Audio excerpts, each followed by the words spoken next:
ये इम्पॉर्टेंट है जब वो अपने देश के लोगों के बारे में बात करते कि देश के लोगों के बारे में उनके क्या विचार थे। तो my country is rich in minerals, my country is rich in minerals and James that lie beneath it soil. वो कह रहे हैं कि मेरे देश की धरती के नीचे बहुत सारे मिनरल्स हैं और जेम्स हैं, लेकिन मेरी रियल वेल्थ क्या है, ग्रेटेस्ट वेल्थ क्या है, मेरे अपने लोग, माई ओन पीपल। कैसे लोग? जो कि डायमंड से भी प्योरेस्ट है, डायमंड से भी फाइनर है, डायमंड से भी ट्रूअर है। ठीक है, which are fine, which are finer, which are truer, ठीक है, and which are purest than diamonds. ऐसे मेरे लोग हैं। मेरे डायमंड और जेम्स वो नहीं है जो कि मेरे को मेरी धरती के नीचे हैं, बल्कि मेरे लोग हैं। माई greatest wealth is my people. ठीक है, उसके बाद नेक्स्ट है, it is from these comrades in the struggle that learn the meaning of करेज। अब वो कह रहे हैं कि ये लोग हैं, कॉमरेड मीन ये वो लोग हैं जिनसे मैंने स्ट्रगल में खड़े रहना सीखा, करेज की परिभाषा मैंने सीखी कि हिम्मत क्या होती है, ब्रेवरी क्या होती है, करेज क्या होती है, सीखा। Time and again I have seen main and women risk their lives for an idea. कौन सा आइडिया? Idea of freedom. कौन सा आइडिया? Idea of freedom. तो मैंने देखा आइडिया ऑफ फ्रीडम के लिए जो मेरे मेन थे, जो मेरे वुमेन थे, वो बार बार, टाइम एंड अगेन, बार बार जो उन पे अटैक्स होते थे, टॉर्चर होते थे, उनके लिए वो खड़े रहते थे, स्टैंड अप रहते थे और एक फ्रीडम के आइडिया के लिए अपनी जान तक गंवा देते थे, विदाउट ब्रेकिंग, बिना टूटे। बार बार जितनी बार ज़रूरत पड़ती थी उतनी बार। Showing a strength and resilience, एक उन्होंने स्ट्रेंथ दिखाई, अपनी रेजिलियंस दिखाई। एंड रेजिलियंस क्या होता है कि दोबारा से अगर आपका जो है डाउनफॉल हुआ है तो दोबारा से आप खड़े हो गए, लेकिन आप फिर से स्टैंड अप हुए और फिर से आपने करेज के साथ उसको, सिचुएशन को फेस किया है और उसको आपने जवाब दिया है। ये होता है रेजिलियंस। तो उनसे मैंने स्ट्रेंथ सीखी, उनसे मैंने रेजिलियंस सीखी। किसने सीखी? नेल्सन मंडेला ने। और इतनी स्ट्रेंथ, इतनी रेजिलियंस की मेरी इमेजिनेशन डिफाई हो गई कि मेरी सोच भी वहाँ तक नहीं जा सकती। I learn that courage was not the absence of fear. ये नहीं है कि डर नहीं लगता, डर ख़त्म हो गया तो वो करेज है। डर भी लगता है, लेकिन जब आपने उस पर ट्रियम्फ कर लिया, उस पर जीत पा ली, तो आपने उसको कॉन्कर कर लिया उस फियर को, तो वो जो है वो ब्रेव मैन की परिभाषा है। अगर पूछा जाए who is the brave man, किसको ब्रेव मैन मानते हैं नेल्सन मंडेला? वो कि जिसने जो है अपने फियर को कॉन्कर कर लिया। A man who has conquered that fear, a man who has conquered that fear. तो कभी भी आ जाए कि नेल्सन मंडेला अपने लोगों से उनको कैसे मानते थे, तो उनको अपनी ग्रेटेस्ट वेल्थ मानते थे। और वो ब्रेव मैन किसे मानते थे? The man who have conquered their fear, what they learn from their people. Nelson Mandela learn strength and resilience from his people. He learn the meaning of courage from his people. ये इसका हो गया। ठीक है, अभी मैं एक और पैराग्राफ में से मेन लाइंस आपको बताऊंगी जो कि आपको कोई भी क्वेश्चन का आंसर देने में हेल्प करेंगी।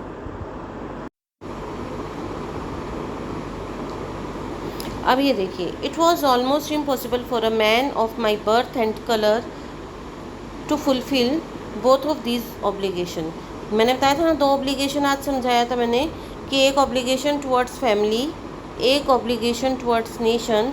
तो वो कह रहा है कि मैं जिस रेस, कौन सी रेस थी? Black race. और जैसा मेरा बर्थ हुआ था, तो बर्थ हाईफाई नहीं था ना, लो लेवल बर्थ था इनका। तो मैंने जो है, मेरे लिए ये दोनों चीज़ों को एक साथ पूरा कर पाना बड़ा इम्पॉसिबल सा था।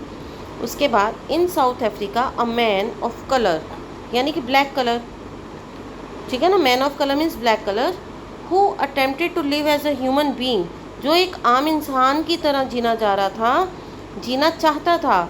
He was punished and isolated, उसे सज़ा दी जाती थी और उसे अलग कर दिया जाता था उसकी सोसाइटी से।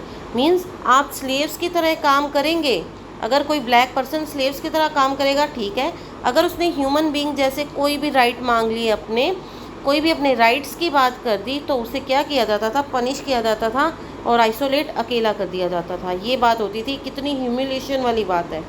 ठीक है, कितनी ह्यूमिलेशन वाली बात है। In South Africa a man who tried to fulfill his duty to his people was inevitably ripped from his family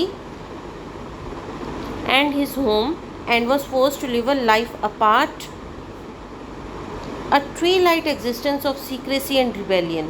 अब वो कह रहा है ये जो डार्क मैन था, अगर कोई भी अपने लोगों के लिए कोई भी ड्यूटी फुलफ़िल करना चाहता था, यानी कि उसे लगता था कि उस पर जो है ब्रूटैलिटी हो रही है, अत्याचार हो रहा है, तो उसके अगेंस्ट अगर वो कोई बात करता था तो उसको, उस आदमी को उसकी फैमिली से अलग कर दिया जाता था। रिप्ड अपार्ट होता है, रिप्ड अपार्ट मीन्स बुरे तरीके से उसकी फैमिली से दूर करना, बुरे तरीके से। रिप्ड अपार्ट मतलब जैसे होता है ना, चमड़ी उधेड़ देना, खाल खींच देना, रिप्ड अपार्ट का ये मतलब होता है। तो उसकी फैमिली से उसे बिल्कुल अलग कर दिया जाता था, उसके घर से उसे दूर भेज दिया जाता था अकेली ज़िंदगी जीने के लिए, और वो सीक्रेसी में रहता था, और वो फिर रिबेल तो करेगा ही करेगा, ठीक है ना। वो फिर अच्छा इंसान थोड़ी बनेगा, डाकू गुंडा बनेगा। फिर कहेंगे कि डार्क पीपल तो जो है वो अच्छे लोग नहीं हैं। अच्छे लोग कैसे नहीं हैं जब तुमने उन पे इतने अत्याचार किए हैं, ठीक है। I did not in the beginning choose to place my people above my family. अब नेल्सन मंडेला सच बात बताते हैं कि शुरू में मैं अपने लोगों को, अपने लोग कौन, black people as a community, ठीक है, अपनी ब्लैक कम्युनिटी को, ठीक है, अपने लोग मीन्स ब्लैक कम्युनिटी, इसको अपनी फैमिली से ऊपर नहीं रखता था। कि सबसे ऊपर कौन था नेल्सन मंडेला के लिए, पहले उसकी फैमिली, ठीक है। But in attempting to serve my people I found that I was prevented from fulfilling my obligation as a son, a brother, a father and a husband. वो कह रहा है अगर मैं अपने सिर्फ फैमिली के प्रति अपनी ड्यूटीज़ पूरी कर रहा हूँ, एक बेटा बन के, एक भाई बन के, एक पिता बन के, या एक हस्बैंड बन के, तो जो मेरे बाकी पूरी कम्युनिटी के प्रति मैं सेवा अच्छे से नहीं कर पाऊँगा। I will not be able to serve my people properly. ये उसकी जो है वो ऑब्लिगेशंस थी। समझ में आ गया? तो कैसे वो पूरी हो सकती थी? अब इसी पे आप एक क्वेश्चन देखिए, मैं आपको इसी से रिलेटेड एक क्वेश्चन, अब देखिए, which twin obligations according to Nelson Mandela does every man have in life. कि एक आदमी की ज़िंदगी में दो ऑब्लिगेशंस कौन सी हैं, अभी हमने पैराग्राफ में पढ़ा था। According to Nelson Mandela man's first obligation is to his family, his parents, to his wife and children. पहली ऑब्लिगेशन तो वही है कि उसके पेरेंट्स के प्रति, उसकी वाइफ के प्रति, फैमिली के प्रति, चिल्ड्रन के प्रति।